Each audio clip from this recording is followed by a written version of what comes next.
నిన్న రాత్రి కురిసిన కుండపోత వర్షం హైదరాబాద్ని షేక్ చేసి పారేసింది. క్లౌడ్ బస్ట్ అయిందా అన్నట్టుగా ఫ్లాష్ ఫ్లడ్స్ కాలనీలను ముంచెత్తాయి. వరద ఉధృతికి ముగ్గురు నాలాలో కొట్టుకుపోయారంటే ఏ స్థాయిలో వర్ష బీభత్సం ఉందో అర్థం చేసుకోవచ్చు.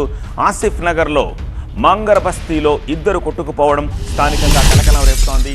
ఆ డీటెయిల్స్ని ఈ బ్రేకింగ్లో చూద్దాము. హైదరాబాద్ ఆసిఫ్ నగర్లో గల్లంతైన ఇద్దరు వ్యక్తుల కోసం గాలింపు కంటిన్యూ అవుతోంది. హైడ్రా జీహెచ్ఎంసీ కలిసి మంగర బస్తీ నాలాలో గాలింపు చర్యలు చేపట్టాయి. నిన్న కురిసిన వర్షానికి నాలాలో కొట్టుకుపోయారు. మామ అల్లుడు. మంగర బస్తీకి వచ్చిన కలెక్టర్, హైడ్రా కమిషనర్, తహసీల్దార్ అక్కడి పరిస్థితిని సమీక్షించారు.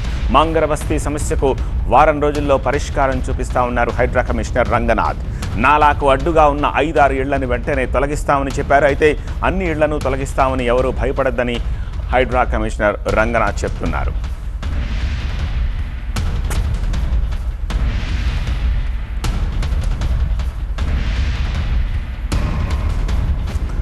ఆ బస్తీకి హైడ్రా కమిషనర్ రంగనాథ్ వచ్చి అక్కడి పరిస్థితిని సమీక్షిస్తూ ఉన్న దృశ్యాలను చూస్తున్నాము. ఈరోజు మార్నింగ్ నుంచి కూడా TV9 అక్కడ మినిట్ టు మినిట్ ఏం జరిగింది అనే విషయాల్ని మా ప్రతినిధుల ద్వారా వ్యూవర్స్కే చెప్తూనే వచ్చాము. సో ఆ ఇంపాక్ట్ తోటి హైడ్రా కమిషనర్ రంగనాథ్ అక్కడికి చేరుకొని నాలా ఎలా పొంగింది, ఏమయ్యింది అనే వివరాలని స్థానికులను అడిగి, అధికారులను అడిగి తెలుసుకుంటున్నారు. ఈ సందర్భంగా హైడ్రా కమిషనర్ రియాక్ట్ అయ్యారు. ఆయన ఏమంటున్నారు ఒకసారి చూద్దాం. హైదరాబాద్లో చాలా రాత్రి స్వల్ప సమయంలోనే పెద్ద ఎత్తున వర్షం పడటంతో మోర్ దెన్ ఆల్మోస్ట్ 10 సెంటీమీటర్స్ పైన చాలా ప్రాంతాల్లో పడ్డది. ఈ 12 సెంటీమీటర్స్ కూడా మనం రికార్డ్ అయినటువంటి పరిస్థితులు ఉన్నాయి.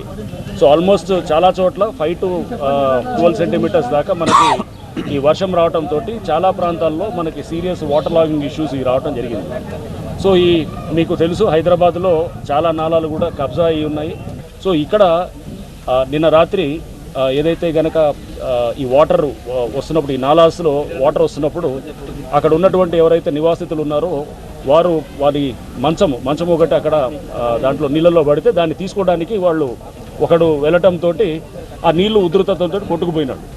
దీన్ని అతన్ని సేవ్ చేయడానికి వాళ్ళకి సంబంధికుడు ఇద్దరు కూడా చిన్నవాళ్లే, దాదాపు 25-26 ఏళ్ళ ఒకతను, ఇంకొకడు 30 సంవత్సరాల లోపలే ఉంటారు. ఇద్దరు కూడా 4 పిల్లలు ఉన్నారు. వాళ్ళది చూస్తే మనకి చాలా బాధాకరమైన విషయం. మొన్న రీసెంట్గా కూడా అమ్మాయికి డెలివరీ అయింది. సో చిన్న పిల్లలు ఉన్నారు. దీనికి అంటే మనం ఇక్కడ అర్థం చేసుకుంది ఏంటంటే వీళ్ళందరూ కూడా నాళ్ళల్లో కట్టారు. బట్ ప్రధానంగా ఒక దగ్గర సమస్య చాలా తీవ్రంగా ఉంది. అంటే ఒక బిల్డింగ్ దగ్గరగా రాగానే మొత్తం వాటర్ ఫ్లో చాలా స్లో అవుతుంది. అది మొత్తం ఎందుకంటే కరెక్ట్గా నాలాలో కట్టేశారు. కట్టంతో వాటర్ స్పీడ్గా వచ్చిన వాటర్ అక్కడ రైట్ యాంగిల్స్లో అంటే 90 degreesలో తిరగాల్సిన పరిస్థితి వస్తుంది. అక్కడ స్లో అవడంతో మొత్తం వెనకాల ఉన్నటువంటి ప్రాంతం అంతా కూడా లెవెల్ పెరుగుతుంది. అంటే మునిగేటటువంటి లెవెల్ ఇంకా హైట్ పెరుగుతుంది అనమాట. 3 అడుగులు ఉందనుకోండి, ఎక్కువ వర్షం పడితే కనుక 5 అడుగులు కూడా మునిగిపోవచ్చు, ఇంకా వర్షం పడితే 6 అడుగులు మునిగిపోవచ్చు. ఇంకా కొంతమంది మహిళలు భయపడుతున్నారు, ఇది వచ్చేసి అన్ని మొత్తం నాలాల్లో ఉన్నటువంటి అన్నింటినీ తీస్తారని. అన్నీ తీయం. ఫస్ట్ మేము ఇప్పుడు కావాల్సిన సమస్యకి పరిష్కారం ఎంతవరకు కావాలో ఆ స్ట్రక్చర్స్ని ఐడెంటిఫై చేస్తాం. ఇప్పుడు స్టడీ చేస్తారు. దీనికి సంబంధించిన అందరు అధికారులు కూడా మేము స్టడీ చేసి ఈ 2-3 రోజులని, అంటే దీనికి ఎక్కువ రోజులు కూడా ఏముండదు, పరిష్కారం మీకు 1 వీక్లో ఇక్కడ కనబడుతుంది అనమాట. 1 వీక్లో చేస్తాము.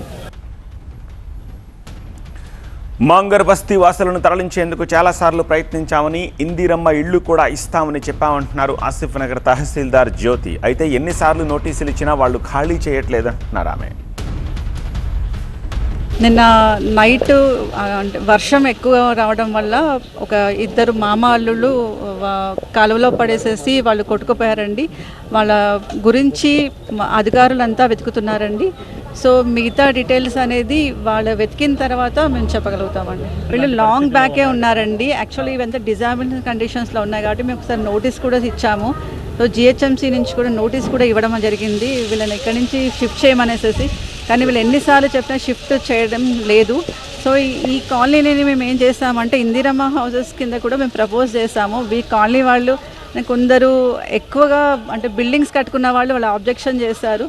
సో ఇప్పటికైనా మేము వీళ్ళని కొంచెం షిఫ్ట్ చేయడానికి మేము అంటే అధికారులతో మాట్లాడేసి వీళ్ళని షిఫ్ట్ చేయడానికి ఏర్పాట్లు చేస్తాం. నియంత్రణ గురించి అంటే మేము GHSC వాళ్ళతో ఒకసారి కోఆర్డినేట్ చేసేసుకొని ఎలా చేయాలనేసి ఒకటి యాక్షన్ ప్లాన్ తయారు చేస్తామండి. షిఫ్ట్ చేయడానికంటే ఇప్పుడు ఆల్రెడీ మనకి కమ్యూనిటీ హాల్ ఉంది కదండి, ఎవ్రీ టైము కొంచెం వర్షం పడితే ఇక్కడ కమ్యూనిటీ హాల్లో షిఫ్ట్ చేస్తామండి. ముందైతే కమ్యూనిటీ హాల్కి షిఫ్ట్ చేస్తాం.